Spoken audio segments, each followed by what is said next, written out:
The Power of 272 Words. The Gettysburg Address, A Divided Nation, Civil War. Hi, my name is Aaron Reif. I'm a professor in the School of Education at Wichita State University, and I'm going to share a few thoughts with you on the Gettysburg Address and Abraham Lincoln's attempt to unite a bunch of states. In order to better understand why the Civil War was such a big deal, and why the Gettysburg Address was one of the most significant small events in American history, we start at the beginning, at least the beginning of the idea of America. And something to think about is that America started as an idea before it was a nation, which will matter for later. Do you recognize this sentence?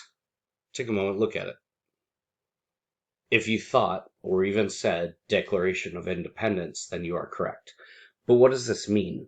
I'll break down a little vocab for you. Self-evident means obvious. Men, in this sentence, refers to the human race, so people. Unalienable means you cannot take it away. It is something naturally part of something else. Pursuit of happiness sounds like a find your happy sort of thing, but when this document was written in 1776, it referred to purchasing and owning property, like land, houses, objects, etc. So this statement said that people are equal and have natural rights, the right to be alive, to be free to do what they want, and to have things. This is the root of American philosophy. So, who wrote this? This guy did. Good old Thomas Jefferson. Now, TJ was a genius. You probably already learned about him with the American Revolution and the Declaration of Independence, and of course the Louisiana Purchase. But what else do we know about TJ? We know he owned slaves, which is interesting and troubling considering one of the loudest voices about freedom in America was a slave owner. Sometimes we present that fact like it's just a weird, ironic thing, but there's more to it than that. The relationship between freedom and slavery is deep in American history. Let me show you. This is the White House, right? The symbol of the American presidency? Who built this? Slaves. This is the U.S. Capitol building where Congress meets, where laws get made. Who built this? Slaves. This is Wall Street, New York City, the origin of the American stock market, where wealthy Americans could buy pieces of companies. And as the value of the company increased, the value of that stock or piece of the company purchased by that person increased. And some of the first stocks or shares? Slaves. People in the North bought a stock in a slave or a set of slaves, and as their value increased as they got older and could work more, the Northerners could sell that stock at an increased price.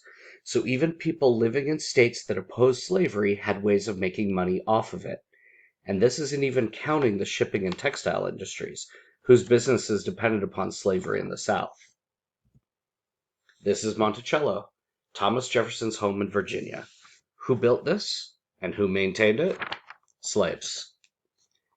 And who built and maintained Mount Vernon, George Washington's home in Virginia?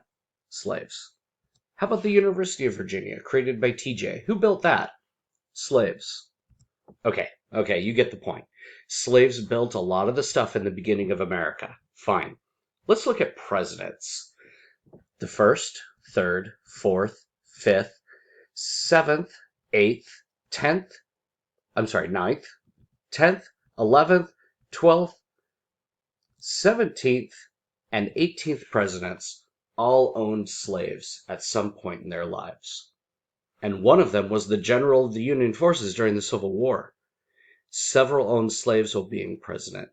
One not only owned slaves, but traded in slaves as well. My point is that early American history shows us that slavery was such a foundational part of American government, economy, and life that American freedom would not exist without it. Let that sink in.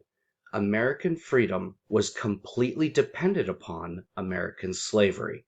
We call that a paradox, something in which two opposite things or ideas exist at the same time. It defies logic, but there it is. By the way, I'm not just saying this. Historians have been arguing this point since the 1970s. Check out a fantastic book called American Slavery, American Freedom by Edmund Morgan. He wrote this before I was born, and I'm old, so this is not a new idea. Shall I get back to the point? Would you like that? By the time we got to the mid-1800s, there are essentially two Americas, and it is very much tied up with slavery and freedom. So here we go. Pause this and take a moment with the map. What do you see? Did you pause? You didn't, did you? Fine.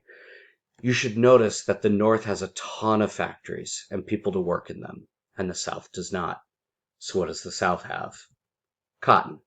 A lot of it, along with growing tobacco and some sugarcane, rice, and hemp, but lots of cotton, which the factories needed to turn into fabric, all to make lots of money. But cotton was hard to collect, so what did Southern plantation owners use? Slaves. You got it. Take a look at how many slaves there were in the South. Look at the legend. Each person mark is 10,000 slaves. That is a lot of people. Now look at the free black population in America. You'll see a much larger percentage in the North than the South. But there were free black Americans everywhere. And there were lots of people decrying slavery at the time. Prominent African Americans like Frederick Douglass, look at that stare, Sojourner Truth, and Harriet Tubman. They gave and wrote speeches. They met with national and state leaders, all in an effort to end slavery. And there were whites, too, who opposed slavery, probably the most famous of which is John Brown, a New Yorker, but we'll claim him in Kansas because he was awesome, if not more than a little controversial. This is a mural in the Capitol building in Topeka, Kansas, and the album cover for the band Kansas's debut album. There's a lot of stuff in this picture, worth a different lesson, but it refers to something called Bleeding Kansas, when free staters in the Kansas Territory and pro-slavery folk from Missouri had some tussles. It was not pretty. People died in gruesome ways. This is one of the major events that led up to the Civil War. But take a moment and soak up that beard. Such much beard. Another huge precursor to the Civil War? The election of Abraham Lincoln, who ran on an anti-slavery platform. You can see here which states decided to leave America and join the Confederacy. Some folk will tell you this was over the question of states' rights, that Lincoln was endangering individual states' ability to be free. What that really means is he threatened their ability to continue slavery, which would have been an economic disaster for the South. It would have hurt the North too, by the way. So slavery is at the heart of the divide in American history between those who are free and those who are not, as well as the geographic divide between northern states that has less slavery and southern states that had a lot more. 15 slides in, and finally I'll talk about Gettysburg. Setting the stage takes a while. Give me a break. See the marker I put just above Maryland? In very southern Pennsylvania? Right here? This is the town of Gettysburg, the site of the bloodiest battle that led to the most deaths in the Civil War. To learn more about Gettysburg, check out Brian Becker's lesson. So, here's a picture of Gettysburg, taken from a camera that would have been cutting-edge technology at the time. The picture is taken facing away from the field where the Union and Confederate soldiers fought, looking towards town. This picture was taken a short time after the battle, but before Lincoln and others arrived for a dedication ceremony for a war memorial. By the way, when Lincoln attended this event, the war was still being fought. And here's part of the farmland where the battle was fought. And here is a picture of actual dead after the Battle of Gettysburg. You are all used to violence and awfulness on your TVs and tablets now, but at the time, a picture like this in a newspaper was shocking and awful. So some numbers. You can see that Gettysburg accounted for the most deaths, with the Union troops having 28% of dead in that battle alone. Confederacy 32%. It was a bad, bad battle for both sides, but it marked the beginning of the end for Confederacy forces. This is a picture of the president and other officials arriving into Gettysburg to dedicate the memorial. And here is the crowd around the main speaker, who is standing, and Lincoln, who is sitting. Now, custom at the time was a super long speech by the main speaker, followed by a shorter one from an official. The main speaker there spoke for 3 hours. Think about sitting through that In fact, I know right now you're like, will this guy ever shut up? And it hasn't been a half hour. So imagine 3 hours. By the way, at the time, this was entertainment. They didn't have TV yet, so got to get excitement from something.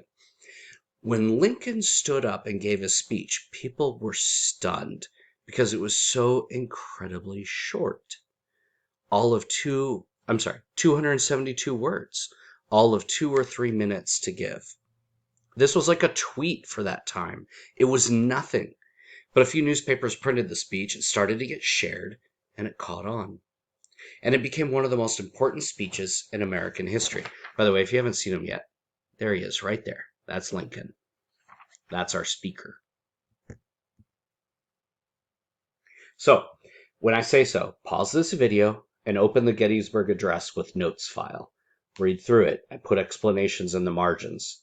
Seriously, read it through.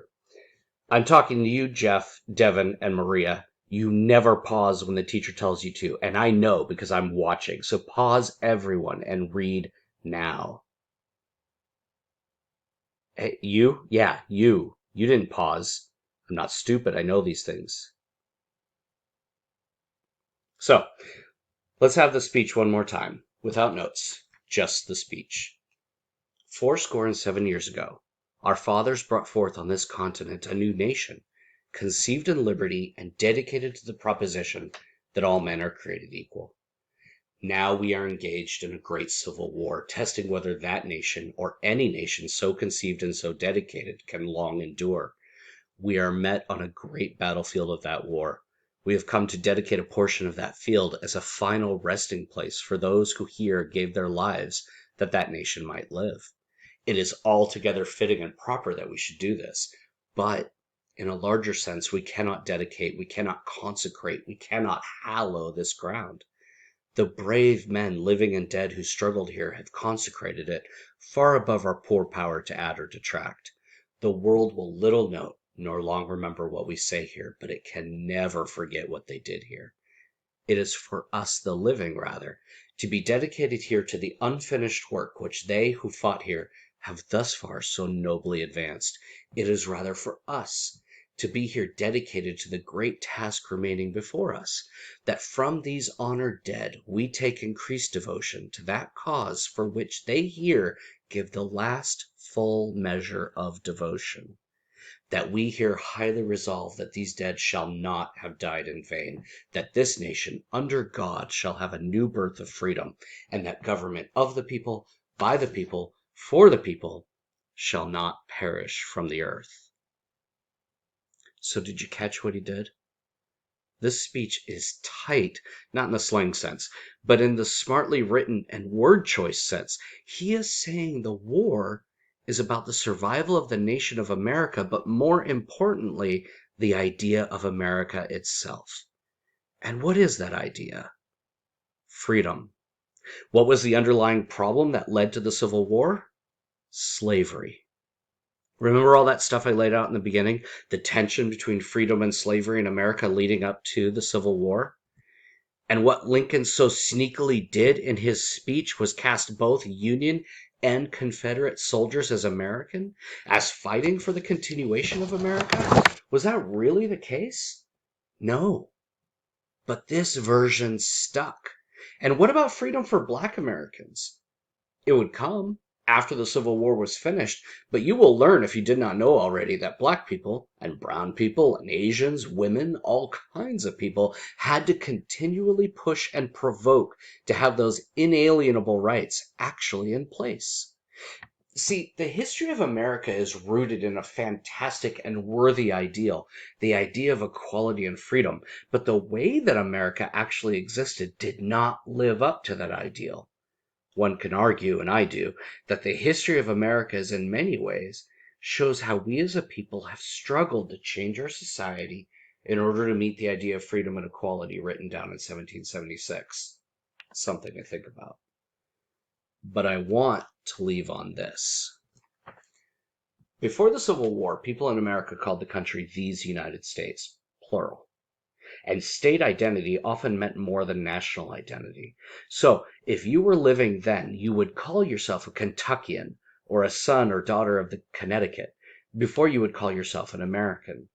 After the Civil War, people started adopting the United States, singular, and national identity came first, before state identity. By the 1940s, 80 years after the Civil War, the name stuck, and we all tend to think of ourselves as Americans before we think of ourselves by our state or city identity, unless we're talking about sports, but that's a different lesson. Thank you for sitting through this lecture. I did hope it did something for you, and if not, well, I apologize. Your teacher may ask you to answer some questions, which are found on the document labeled Gettysburg Address Questions. Wow, how original.